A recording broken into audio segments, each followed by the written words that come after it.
Ya. Dan ini merupakan pengunjung materi, sehingga kita kemarin sempat kita bahas tentang ADC, kemudian tentang DAC, kemudian tentang multiplexer. Nah, kemudian ADC dan DAC itu, dari ADC itu data dikirim menggunakan pengiriman data secara serial, kemudian diterima DAC, kemudian dikembalikan lagi menjadi besaran analog yang diukur oleh voltmeter. Nah, kemarin sudah kita coba ini kalau kita demokan menggunakan Proteus. Nah, ini menggunakan Proteus. Di sini ada beberapa komponen di sini, yaitu di sini ada ADC. Jadi kita mencoba untuk membaca tegangan analog yang masuk ke ADC di sini. Kemudian data di ADC ini yang data tadinya itu merupakan data digital 8 bit ini, kemudian dijadikan data digital, data paralel 8 bit, kemudian dijadikan serial menggunakan multiplexer. Nah, kemudian data dikirim ke tempat yang jauh. Nah, ini seakan-akan ini merupakan media transmisi, ya, media transmisi yang digunakan untuk mengirim data ke tempat yang jauh, kemudian sampai di sini itu diterima oleh demultiplexer. Nah, dari demultiplexer, data yang tadinya itu serial, ya, dikirim per bit, dijadikan kembali data paralel, yang nanti ini sudah menjadi 8 bit. Nah, data 8 bit itu nanti dimasukkan ke DAC, kemudian di sini dikonversi kembali menjadi tegangan analog. Tegangan ini diukur menggunakan voltmeter. Nah, di sini di percobaan ini itu dibandingkan. Di sini tegangan yang di sumber dan tegangan yang di tujuan di sini itu sama ataukah tidak? Mestinya sama, mestinya gitu kan. Nah, tetapi ternyata di sini memang tidak sesimpel yang dibayangkan ternyata, ya. Karena memang di sini banyak komponen digital itu yang terlibat di sini. Nah, di sini memang di sini antara multiplexer dan demultiplexer itu harus sinkron, ya, seperti kemarin, ya. Kalau nanti sedang dikirim data dari channel 0, maka di sini harus keluar ke channel 0. Data di sini dikirim dari channel 1 masuk ke sini, maka di sini pun harus diterima sebagai channel 1. Dan seterusnya, ya. Jadi ini karena ini ada 8 channel dan di sini hanya ada satu jalur transmisi, maka di sini satu jalur transmisi ini harus digilir untuk 8 channel ini. Ya. Karena inputnya 8 bit, outputnya hanya satu channel, maka ini digilir. Jadi data dikirim secara serial. Nah, di sini multiplexer dan demultiplexer harus sinkron. Nah, untuk mensinkronkan itu harus menggunakan suatu masukan. Kalau di sini inputnya itu ada 8 bit, inputnya 8 bit, ya berarti dia harus diberi alamat dari 0 sampai 7. Nah, sehingga berarti di sini harus ada alamat dari 000 sampai 111. Nah, berarti untuk memberikan alamat yang data 8 channel ini butuh 3 bit. 000, 001, 010, sampai nanti yang paling tinggi 111. Nah, sehingga format alamat 3 bit. Format alamat 3 bit berarti di sini ini harus ada suatu generator, itu yang nanti akan membangkitkan data alamat. Jadi ini nanti akan menjadi pembangkit data alamat dari 000 ini nanti menjadi yang sampai yang tertinggi 111. Nah, ini harus masuk ke multiplexer dan harus masuk ke demultiplexer. Nah, di sini untuk membagikan alamat itu dari apa? Nah, ini kalau kita lihat sini, ya, ini ada sub-circuit ini kan. Kita masuk ke sini atau sering disebut dengan child seed, ya. Kalau di sini child seed. Nah, ini isinya adalah merupakan suatu pembagi frekuensi. Nah, ini menggunakan IC 74 LS93. Di sini ada gelombang kotak yang masuk ke sini. Nah, gelombang kotak itu nanti akan dibagi frekuensinya atau dicacah sehingga keluarannya seperti ini. Nah, ini kalau kita demokan. Nah, ini sudah ada sudah ada osiloskop yang nanti akan memperlihatkan ini ya, bagaimana proses di sini ini kan. Nah, ini kan sebenarnya kan ini kan merupakan pencacah yang menghitung clock. Di sini ada pembangkit clocknya di sini. Ada pembangkit clock. Nah, ini kita menggunakan frekuensi 5 Hz biar nanti kelihatan demonya ya. Kalau nanti menggunakan frekuensi yang tinggi itu nanti akan cepat sekali malah tidak kelihatan bagaimana cara kerjanya. Nah, ini kalau kita demokan, ini osiloskopnya kita pasang di sini. Kalau kita jalankan, nah ini kira-kira seperti ini. Ya, jadi di sini itu ada sumber clock masuk ya dari pembangkit clock masuk ke sini, kemudian di sini ada pencacah. Nah, pencacah atau pembagi frekuensi itu sama. Nah, ini akan mencacah clock sehingga nanti keluar itu sudah merupakan data nomor clock saat ini. Nah, ini kalau kita lihat di sini, ini clock pertama, nah, atau mungkin ini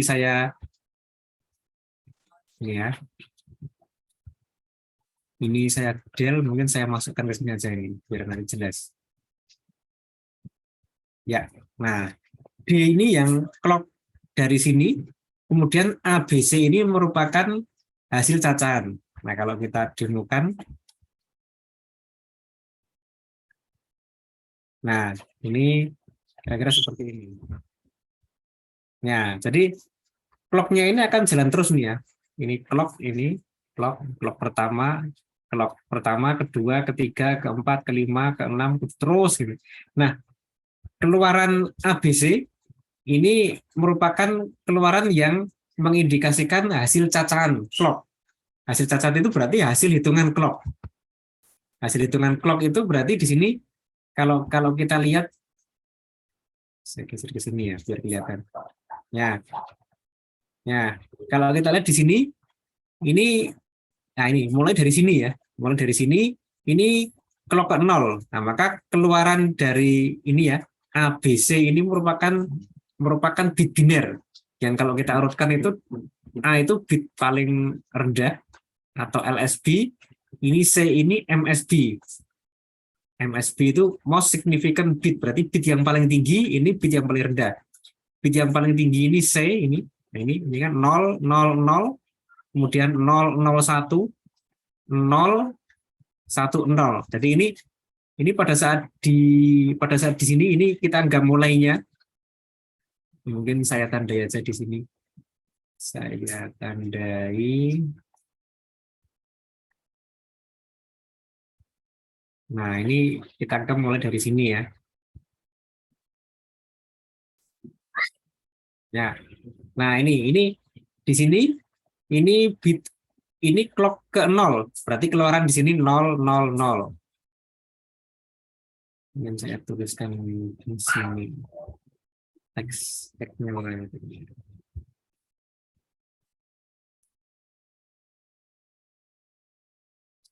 Ya, jadi di sini ini 0,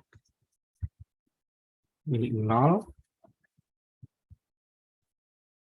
ini 0, ini 0. Ya. Nah, ini kemudian setelah terjadi clock pertama, data kemudian akan berubah menjadi 0, 0, 1. Ya, 1. Dan seterusnya ini ya. 0, 0, 0, ini 0, 0, 1, kemudian 0, 1, 0, 0, 1, 1, 1, 0, 0, 1, 0, 1, 1, 1, 0, sampai yang tertinggi di sini 1, ini 1, di sini 1,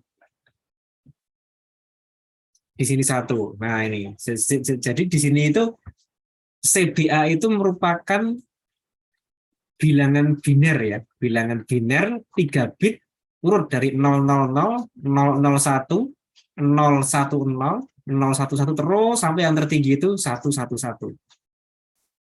Nah, jadi di sini ini merupakan generator untuk alamat, untuk mengalamati ini ya, multiplexer dan demultiplexer. Nah, sehingga multiplexer dan demultiplexer ini nanti akan sinkron. Akan sinkron sehingga nanti harapannya nanti kalau misalnya multiplexer itu memberikan data alamat 0, maka di sini demultiplexer juga akan memberikan ke 0. Nah, ini secara teori itu seperti itu untuk menyinkronkan antara multiplexer dan demultiplexer. Nah, sekarang kalau kita lihat demonya, apakah ini kan secara teori seperti itu ya. Jadi secara teori itu data dari 0 masuk ke sini, itu keluar ke saluran 0. Data 1 masuk ke sini, keluar ke saluran 1, dan seterusnya seperti itu. Teorinya seperti itu. Nah, tapi kenyataannya apakah dapat seperti itu? Nah, ini coba kita lihat kalau demonya.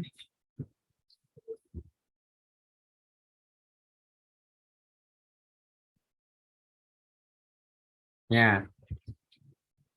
Nah, kalau kita lihat ini ya, ini tegangannya 4,18 masuk ke ADC. Nah, ADC-nya ini kan harus ada start conversion. Nah, ini kalau kita start nanti dia akan mengonversi data masuk ke multiplexer, kemudian dikirim menggunakan 1 bit jalur sampai ke demultiplexer ke sini. Nah, mestinya di sini itu tegangannya juga akan 4,18. Tapi kalau kita coba start conversion, nah ini data masuk ke sini,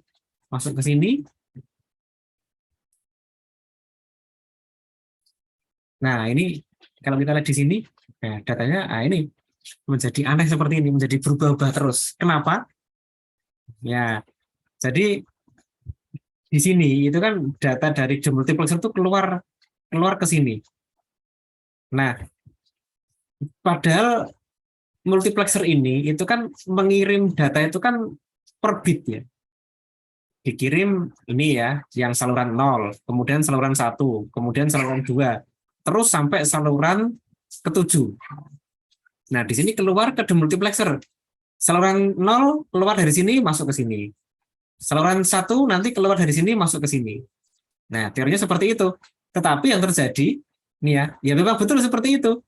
Di sini dikirim data saluran 0 ke sini, kemudian masuk ke demultiplexer ke sini. Tapi ternyata ini langsung dikonversi oleh DAC. Nah, sehingga baru dikirim data saluran 1 langsung dikonversi ke tegangan analog. Nah, setelah itu dia dikirim data saluran 2. Nah, saluran 2 dikirim langsung konversi. Nah, sementara itu kalau tadi itu dikirim saluran 0, ya data yang dikirim itu baru untuk saluran 0 saja. Saluran lainnya tuh ternyata kosong. Nah, ini kalau kita lihat di sini di bagian atas ini ada. Nah, ini ada datanya ini. Nah, ini jadi ini data di multiplexer, ini di data di demultiplexer. Nah, kalau kita lihat ini ya. Nah, ini kan 0. Nah, ini. Jadi data itu malah seperti ini. Kenapa? Ya, kalau saya perlambat mungkin ini ya. Nah, biar satu aja, satu detik ya periodenya. Nah, ini dikirim ini, yang lainnya 0, dikirim ini, yang lainnya 0. Nah, jadi data di sini ini malah menjadi kacau. Kenapa? Nah, karena pada saat dikirim data yang nomor yang paling atas, yang nomor 0, yang lainnya itu juga 0. Data dikirim nomor 1, yang lainnya 1. Pada saat dikirim ini, nah ini. Nah, pada saat dikirim ini, yang lainnya kan nggak dikirim. Yang lainnya itu 0 kalau nggak dikirim. Ya, jadi kalau seperti ini langsung dikonversi oleh DAC ke tegangan analog, ya kacau nanti datanya. Nah, itu. Nah, ternyata di sini demultiplexer itu memang ini sudah bekerja, tetapi nanti data yang dikonversi oleh DAC ini tidak langsung diambil dari demultiplexer. Nah, ternyata nanti harus ada memori yang untuk menampung data. Ini multiplexer sudah bekerja dengan benar, demultiplexer juga sudah bekerja dengan benar, tetapi nanti data itu ditampung dulu dari demultiplexer, tidak langsung masuk ke DAC, tapi tampung dulu. Nah, berarti nanti kalau sedang dikirim data ini, nah dikirim ini tampung dulu, ini tampung dulu, tampung dulu. Kalau sudah data penuh sudah penuh seluruh saluran, baru dimasukkan ke DAC. Nah, untuk menampung itu menggunakan apa? Kita bisa menggunakan rangkaian latch. Rangkaian latch. Nah, ini. Nah, ini ada rangkaian latch. Jadi rangkaian latch itu artinya menahan. Nah, jadi rangkaian latch itu digunakan untuk penahan di sini. Nah, ini rangkaian latch menggunakan IC 74 HCT 573. Nah, ini rangkaian latch ini. Nah, jadi data dari demuk, ya, data dari demuk itu kan keluarnya kan satu-satu, Q0 dulu, nanti baru Q1, baru Q2, Q3, Q4 sampai Q7. Nah, latch itu nanti bertugas untuk menampung data ini. Pada saat data itu baru data ke 0, tahan dulu. Baru data 1, tahan dulu. Sampai nanti genap sampai D7. Kalau data sudah lengkap dari D0 sampai D7, baru data dikeluarkan ke sini.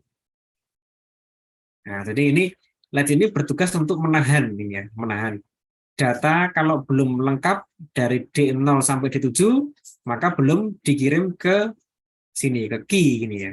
Nah, ditahan dulu. Nah, latch ini apakah memang bisa berfungsi seperti itu? Nah, ini memang latch ini kalau kita buka data sheet-nya, ini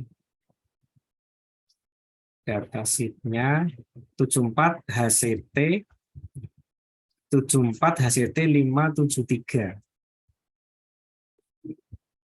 Nah, ini bukan ini. Nah, ini 74 HCT 573 atau 574. Nah, ini terbuat dari flip-flop D. Ya, flip-flop D itu kalau di kurikulum di elektro itu sudah dipelajari semester 2 ya di mata kuliah teknik digital ya. Ya meskipun demikian mahasiswa itu kalau sekarang baru semester 2 dipelajari, semester 3 sudah lupa gitu ya. Ya mungkin karena mahasiswa sekarang itu lebih banyak problemnya ya, sehingga baru satu semester sudah lupa gitu. Nah, ini sebenarnya IC ini itu nanti ada 8 flip-flop D. 8 flip-flop D. Flip-flop D ini berfungsi sebagai memori. Nah, ini mudahnya aja berarti ini kan input nomor 1, ini 1D, ini keluar ke sini. Nah, jadi IC ini nanti tugasnya nanti kalau input dari demultiplexer itu masuk ke sini, tapi baru 1 ya, baru nomor 1 tahan dulu. Input masuk nomor 2 tahan dulu, nomor 3 tahan dulu, nomor 4 tahan dulu, sampai nanti selesai nomor 8. Nah, kalau ini nomornya 1 sampai 8 ya, tadi kan 0 sampai 7. Nah, kalau sudah selesai sampai 8, nanti baru dikeluarkan. Nah, itu bisa terjadi seperti itu karena ada kaki latch enable. Nah, ini latch enable. Jadi latch enable ini merupakan aktif tinggi ini ya, aktif tinggi karena tidak ada bundarannya. Kalau ada bundarannya kan aktif rendah. Aktif tinggi, kemudian juga tidak ada tanda not di atas. Ini aktif tinggi ini ya.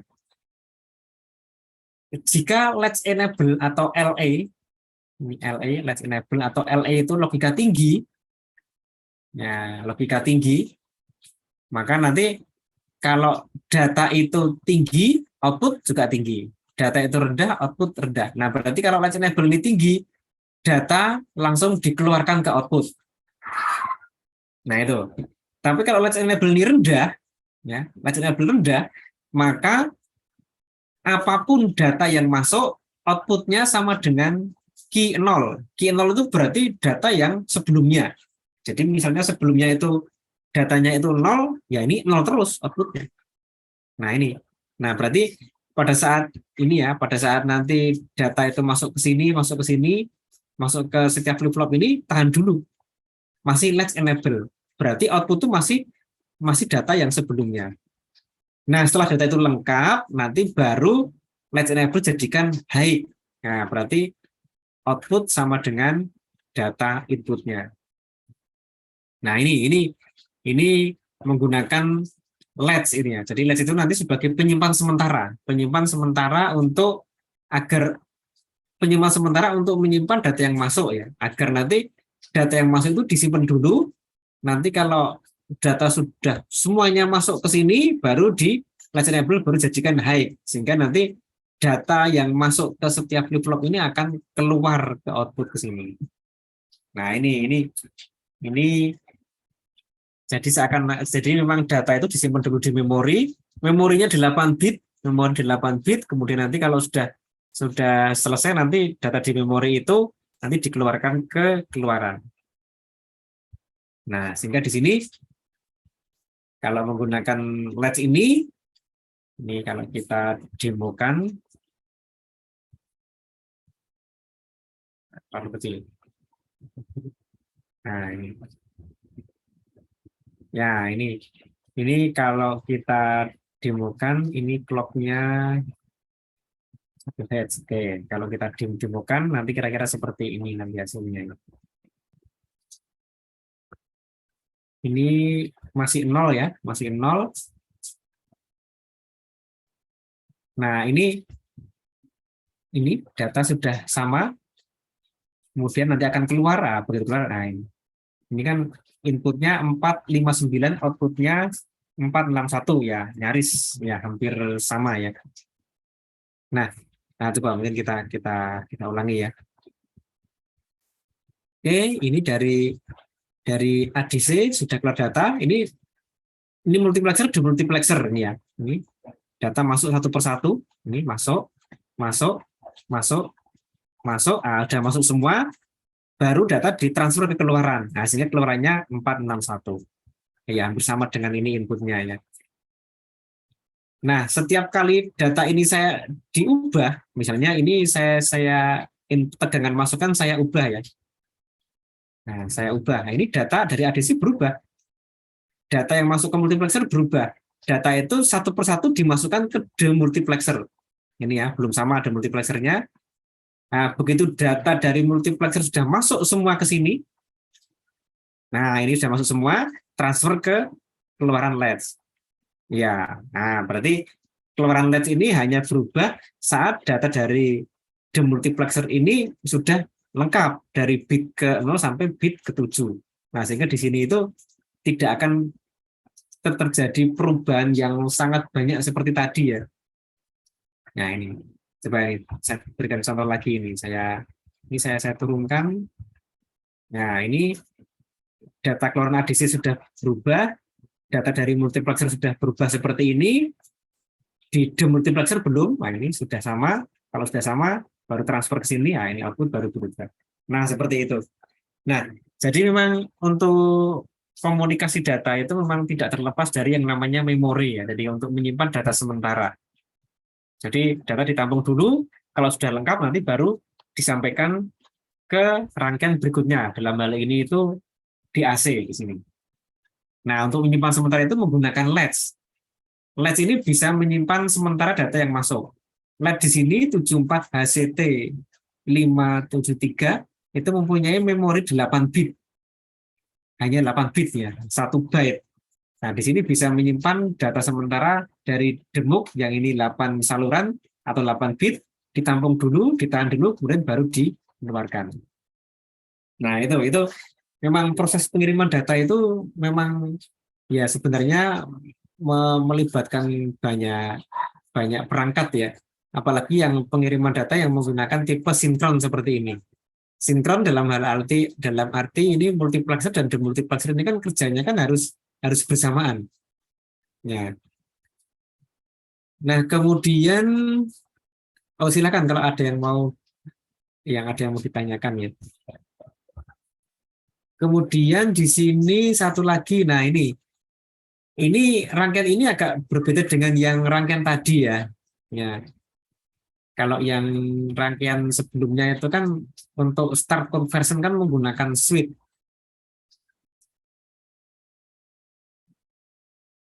Ya, nah ini. Jadi memang ADC ini memang suatu IC yang nanti itu dia bisa mengonversi nilai tegangan analog yang ada di V impulse ini ya, itu menjadi data digital. Tapi IC ini untuk memulai konversi harus menggunakan perintah start conversion. Nah, start conversion bisa dibuat menggunakan saklar seperti ini. Ini sesuai dengan datasheet dari nasional kemarin ya. Kalau menggunakan Philip itu memang agak sedikit berbeda rangkaiannya. Nah ini ya, jadi ADC ini kan belum bekerja. Kita berikan start, nah ini baru bekerja terus memberikan hasilnya. Nah tentunya adanya saklar ini kan jadi tidak praktis ya, tidak praktis ya. Masa kita harus menekan saklar terus gitu ya. Setiap kali mau konversi kan tidak praktis. Mestinya sistem ini kan bisa jalan sendirinya ya, jalan sendirinya sehingga tidak perlu kita menekan saklar itu secara periodik.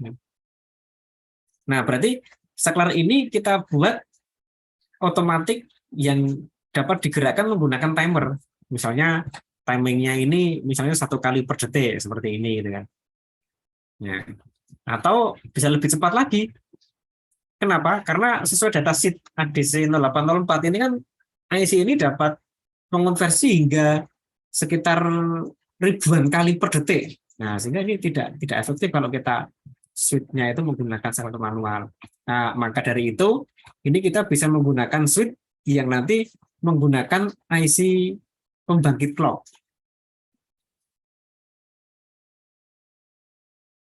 Nah ini untuk switch-nya kita ganti dengan IC ini ya.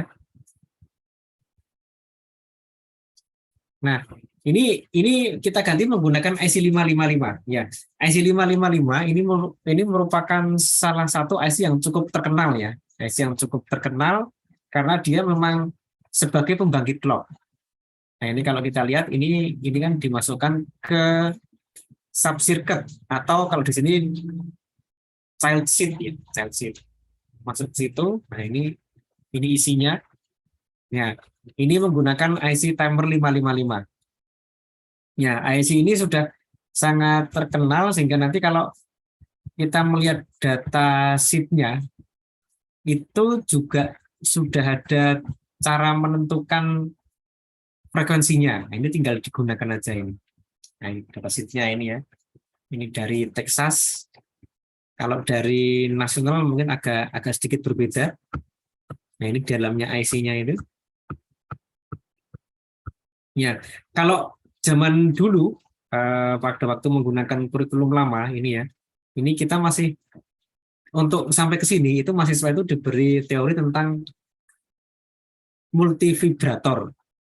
Multivibrator itu rangkaian yang dapat itu merupakan dasar rangkaian untuk membuat isyarat clock. Ya, pada prinsipnya di sini ini kan menggunakan pengisian kapasitor. Nah, menggunakan pengisian kapasitor, kemudian nanti kapasitor itu kan kalau diisi itu kan butuh waktu. Kemudian kalau dibuang muatannya juga butuh waktu juga. Nah, itu nanti dimanfaatkan untuk membuat clock. Nah, ini zaman dulu masih kita jelaskan ya kepada mahasiswa, tapi karena memang kalau dulu mata kuliah elektronika digital itu 3 SKS, sekarang jadi 2 SKS. Jadi 2 SKS pun materinya ditambah lagi dengan menggunakan simulasi. Lah itu kan jadi ya akhirnya terus IC ini hanya dibahas sekilas, kemudian biasanya mahasiswa itu langsung masuk ke persamaan untuk mendapatkan apa tuh frekuensinya. Nah ini kalau zaman dulu ini juga dipelajari ini ya, astable multivibrator. Kemudian nah ini akhirnya sekarang mahasiswa langsung masuk ke sini ya. Ya, masuk ke sini sehingga apa ya sekarang itu lebih cenderung ke praktis-praktisnya sekarang ya karena memang sekarang itu kadang-kadang dengan jumlah SKS yang terbatas, kalau harus menyentuh ke aplikasi yang banyak seperti seperti tadi itu ya, aplikasi untuk pengiriman data itu ya tidak tidak mencukupi waktunya kalau dijelaskan sampai teori di sini ya. Nah, sehingga kadang-kadang terus sekarang langsung masuk ke sini ya. Nah, ini sudah ada rumusnya, tinggal digunakan aja. Ini untuk membentuk suatu gelombang kotak dengan frekuensi tertentu. Nah, ini kita bisa menentukan ini ya, RA, RB, kemudian RC. Nah, ini. Nah, ini tinggal ada rumusnya ini. Ini rumusnya tinggal digunakan, nanti tinggal kita mengset RA, RB, kemudian mengset C-nya. Ya, ada RA, ada RB, kemudian ada C. Nah, ini sudah ada rangkaiannya juga ini. RA itu di sini, RB itu di sini, ini C itu di sini.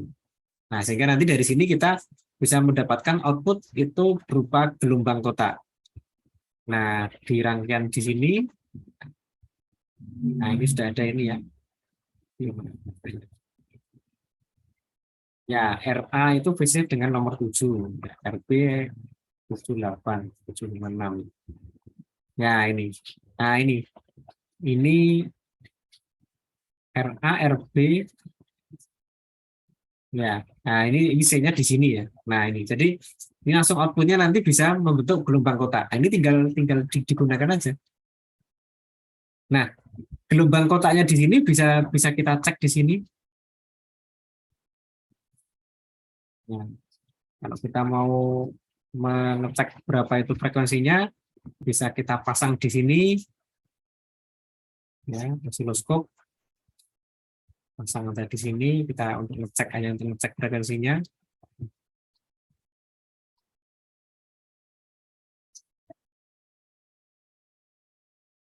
Ini osiloskop yang nomor berapa ini? Nomor 2. Yang ini ya. Ini channel A.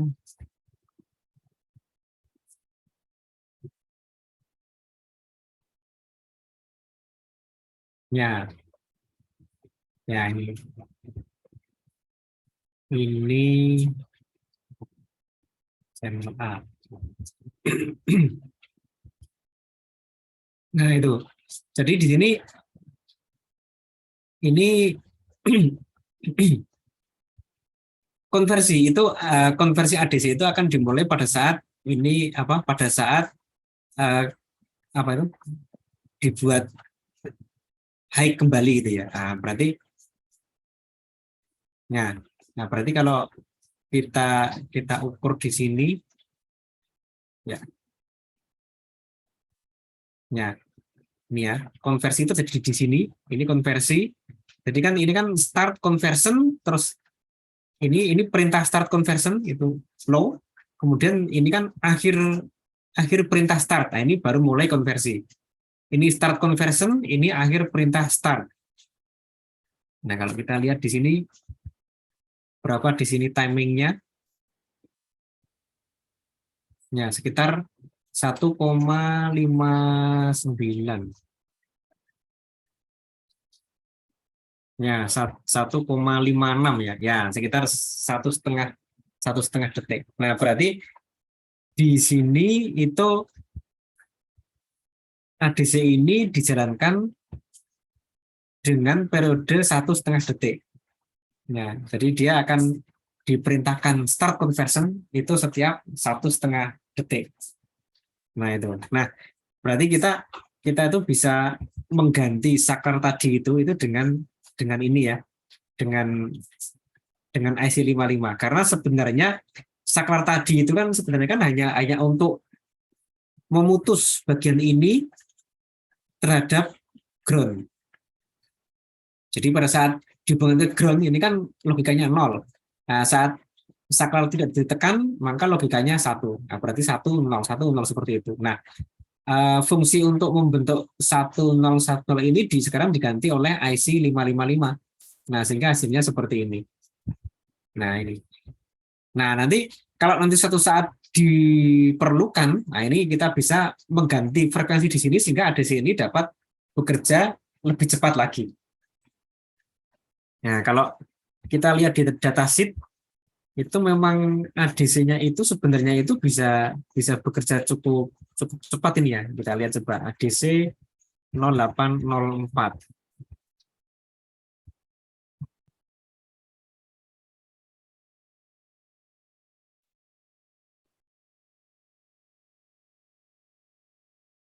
Ya, sebentar, ini saya carikan yang biasa digunakan. Ini ada kebetulan ada beberapa IC di sini.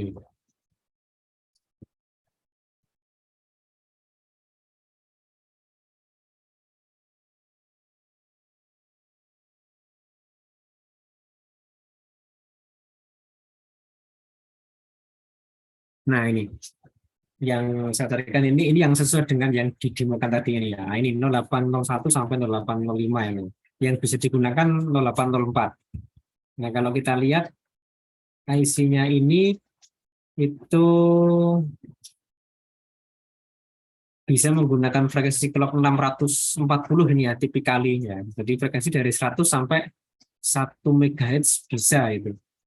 Dengan konversi itu mencapai ini ya antara 8.700 sampai 9.700 conversion per second. Nah, jadi kalau kita tengah-tengahnya sekitar 9.000 ya. Jadi IC ini itu mampu untuk mengonversi itu 9.000 kali, kira-kira 9.000 kali per detik. Nah, sehingga di sini ya isyarat clock tadi itu kalau kita naikkan menjadi sekitar 9 kHz ini masih mampu IC ini. Nah, ini. Jadi ini kalau tadi untuk demo kita buat rendah biar kelihatan ya. Tapi nanti kenyataannya kalau nanti mau dibuat tinggi frekuensinya juga mampu.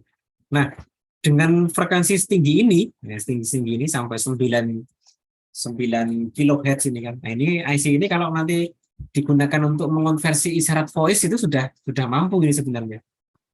Voice itu kan eh, dominan pada frekuensi 500 sampai 4 kHz ya untuk voice. Nah, kalau dengan sampling frekuensi 9.000 ini kan sudah mencukupi ini.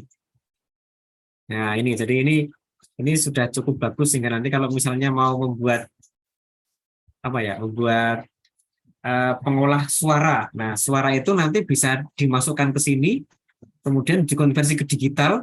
Nah, nanti baru menggunakan channel processing di sini. Nah, baru nanti diproses secara digital.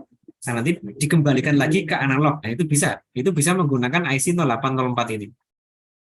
Ya, bisa menggunakan IC ADC 0804. Itu untuk mengonversi dari analog ke digitalnya. Nah, untuk dikembalikan ke analog lagi nanti bisa menggunakan DAC. DAC ini tidak membutuhkan clock. Jadi DAC ini akan bekerja sangat cepat ini. Karena ini bekerja sebagaimana IC digital lainnya tidak butuh clock. IC digital itu biasanya kalau yang seri CMOS itu nanti bisa mengonversi kalau di apa ya disetarakan gitu ya itu uh, dia itu apa itu untuk time untuk merespon sinyal itu kan biasanya itu sekitar 10 nanosecond. 10 nanosecond itu kalau dijadikan frekuensi itu kan bisa mencapai berapa tuh? 100 MHz. Ya, 100 MHz. Nah, berarti ini kalau di aslinya sudah cukup tinggi nih kemampuannya. Andai kata sinyal digital ini berubah 100 MHz atau berubah 100 juta kali per detik itu sudah mampu di sini. Nah, memang yang biasanya pada pemrosesan sinyal digital itu biasanya nanti yang krusial itu bukan di DAC-nya tapi di ADC-nya itu. Karena memang ADC ini butuh perintah untuk start conversion dan ADC ini nanti juga butuh waktu untuk mengonversi. Dan waktu untuk mengonversi dari analog ke digital itu ternyata jauh lebih lama dibanding waktu mengonversi dari digital ke analog. Nah, itu jadi di sini yang memang yang harus diperhatikan itu nanti biasanya pada ADC-nya. Nah, saya kira itu untuk materi pada hari ini ya. Monggo kalau ada yang mau ditanyakan. Nah, untuk materi terakhir besok itu tentang, oh ini bukan kuis ya, tentang untai penjumlah ya, tentang untai penjumlah. Jadi ini untai penjumlah ini kan materi yang menjembatani antara mata kuliah elektronika digital dengan sistem mikroprosesor. Jadi elektronika digital itu kan mempelajari tentang digital, tapi sudah diimplementasikan menggunakan rangkaian-rangkaian elektronika. Nah, pada mikroprosesor itu nanti akan diteruskan. Kalau di sini di akhir materi elektronika digital itu hanya membahas tentang rangkaian penjumlah, rangkaian yang bisa menjumlahkan ya, rangkaian yang bisa melakukan penjumlahan dan pengurangan. Nah, maka rangkaian itu kan nanti sebenarnya kan dimasukkan ke yang namanya mikroprosesor. Nah, dengan mikroprosesor kita bisa melakukan penjumlahan pengurangan. Penjumlahan pengurangan digabungkan bisa menjadi perkalian pembagian. Perkalian pembagian digabung-gabungkan bisa menjadi pangkat, akar, dan akhirnya menjadi sinus, kosinus. Nah itu nanti akan dipelajari di mata kuliah sistem mikroprosesor. Jadi ini merupakan penjembatan antara materi elektronika digital dengan materi di semester berikutnya ya, kalau di kurikulum di mikroprosesor. Nah itu. Nah ini besok akan kita bahas tentang rangkaian ini ya, ini menggunakan, dan kita juga akan mencoba menggunakan IC ALU yang sederhana, Arithmetic and Logic Unit. Nah ini nanti rangkaian digital nanti yang digunakan untuk penjumlah kita terapkan di ALU sehingga rangkaian itu bisa digunakan untuk penjumlahan, pengurangan, kemudian operasi logika juga bisa. Nah itu ini kita bahas besok di pertemuan terakhir. Saya kira itu untuk materi hari ini. Monggo kalau ada yang mau ditanyakan ya, nanti ini ada 10 partisipan. Ada 9, 10 dengan saya. Nah, nanti kalau ada yang belum sempat mendengarkan dari atau mungkin tadi mengikuti kuliah dari awal, nanti bisa melihat di YouTube ya. Nanti insya Allah bisa saya uploadkan ke YouTube. Baik, kalau tidak ada pertanyaan, mungkin saya akhiri sampaikan untuk kuliah pada hari ini. Semoga kita nanti bisa bertemu pada kuliah minggu depan yang merupakan kuliah terakhir ya. Terima kasih atas perhatiannya. Sampai jumpa minggu depan. Selamat malam. Malam Bapak, terima kasih. Selamat malam. Bapak, terima kasih.